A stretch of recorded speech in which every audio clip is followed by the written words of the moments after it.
ఎందరో మహానుభావులు అందరికీ నా యొక్క వందనములు. ఈరోజు మనం గద్య భాగం నందు చింత చెట్టు గురించి తెలుసుకుందామండి. మీకు అందరికీ చింత చెట్టు చాలా తెలుసని అనుకుంటున్నాను నేను. ఈ పాఠ్యభాగం నందలి చింత చెట్టు వలన చాలా ఉపయోగాలు ఉన్నాయని తెలుసుకోవడం మరియు పచ్చని చెట్లు ప్రగతికి మెట్లని తెలుసుకోవడం గురించి చూద్దామండి. ఈ యొక్క పాఠ్యభాగ నేపథ్యం ఏంటంటే, చెట్లతో మనకు అవినాభావ సంబంధం ఉన్నది. చెట్లు ఆకులు, పువ్వులు, కాయలు మొదలుగున్నవి కాండం వరకు అనేక రకాలుగా మనకు ఉపయోగపడుతున్నాయి.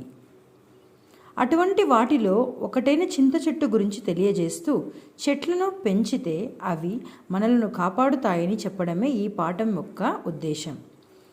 మనకి చెట్లు చాలా తెలుసు కదండి. కొన్ని చెట్లు ప్రతి ఒక్క భాగం మనకు ఉపయోగపడుతుంది.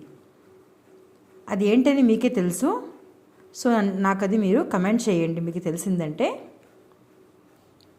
ఈ పాఠ్యభాగం నందులో ఒక చిన్న కథను చూద్దాం. అరరి పిల్లలు, ఇక్కడికి రండి, నా దగ్గరకు రండి, బాగా ఆటలాడి అలసిపోయినట్లున్నారు, నా నీడకు రండి అని చింత చెట్టు పిలుస్తుంది అందరినీ. మీ అందరికీ నేను ఒక గొడుగులాగా ఉంటానండి. అంతేకాకుండా మీ పెద్దవారిని అడగండి, నా గురించి చెప్తారు వాళ్ళు. మరి నా యొక్క చింతకాయలు కోసుకొని తింటూ నా మాటలు వింటూ కూర్చోండి అని చెప్తుంది ఇక్కడ మన యొక్క చింత చెట్టు. ఆటపాటలంటే మీకంతా ఇష్టం కదా. నా కొమ్మలను తాళ్లను కట్టి ఉయ్యాల్లో ఊగండి, ఎంత ఆనందం తెలుసా మీకది అని చెప్తుంది మన యొక్క చింత చెట్టు. అంతేకాకుండా కోతి కమ్మచ్చి కూడా మీరు ఆడతారు కదా అని మన యొక్క చింత చెట్టు పిల్లలందరి దగ్గర మాట్లాడుతుందండి. నా గింజలను పగలగొట్టి చిట్టిబొత్తు ఆట ఆడుతారు, పందెం వేయడానికి గవ్వలకు బదులుగా నా యొక్క గింజలనే వాడుతారు. అంటే మనం ఇప్పుడు గట్ట అంటాం కదండి, అదే. అష్టాచెమ్మ, పులిజూదం, వామన గుంటలు ఇలాంటి ఆటలు ఆడాలంటే తప్పకుండా మీకు చింతగింజలు కావాలని చెప్తుంది ఇక్కడ. ఇవన్నీ తెలివిని పెంచే ఆటలు. కొత్త ఆటలు వచ్చాక ఇవన్నీ మీరు మరుగున పడిపోయావి. అంటే పూర్వం లెక్కలు ఏర్పడానికి నా గింజలనే వాడేవాళ్ళు. అంతేకాదు, నా గింజ ముట్టి చూసారా ఎంత గట్టిగా ఉంటుందో తెలుసా అది. అందుకే ఎవరైనా బలిష్టంగా ఉండేవాడిని చింతగింజలాగా ఉండవేంట్రా అని అడుగుతారు.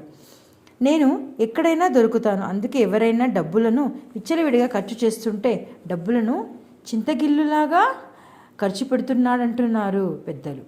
కానీ నా గింజలంతా లెక్కలేనివేం కాదు. ఇది గింజలంతా సేకరించి ఇస్తే దానికి మీకు డబ్బులు కూడా వస్తుందండి. దానికి సమానంగా ఉప్పు, ఇతర వస్తువులు ఇచ్చేవాళ్ళు ఎక్కువ మంది ఉన్నారు. నా గింజలపైన బొమ్మలకు కూడా గీస్తారండి. ఇది కొత్తగా ఉంది నాకు. మరియు పైపొట్లు తీసి లోపల తెల్ల భాగాన్ని అందమైన శిల్పంగా చెక్కే కళాకారులు కూడా ఉన్నారు. నా విలువ వారికి తప్పకుండా తెలుసు. మీకు కూడా తెలిసిందంటే మీరు దీన్ని మీరు కమెంట్ చేయండి. ఇక తిండ విషయం చెబుతారా. చింత చచ్చిన పులుపు చావదంటారు కదండి పెద్దలు. నా చిగురు, పూత, కాయ, పండుతో ఎన్నో వంటకాయలు చేస్తారండి.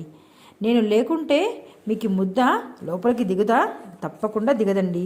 నేను ఇప్పుడు ఖాళీగా ఉండను. మొదట చిగురు, తర్వాత పూత, తర్వాత కాయి, ఆపే పండ్లు, మళ్ళీ చిగురు, ఇలా నాకు తిరిగే ఉండదండి. సోమరితనం అంటే నా దగ్గర అలాంటిదే లేదండి అని చెప్తుంది మన యొక్క చింత చెట్టు. చూసారా ఎంత ముద్దుగా మాట్లాడుతుంది మన యొక్క చింత చెట్టు మనతో పాటు. తర్వాత మీకు గుర్తుందంటే, మీరు పాఠశాలకు వెళ్ళేటప్పుడు చిన్న వయసులో చింతపండు తీసుకుని వెళ్ళేవారు కదండి. దానికి కొద్దిగా జీలకర్ర, ఉప్పు అన్నీ రాసేవారు, అంతే కదండి.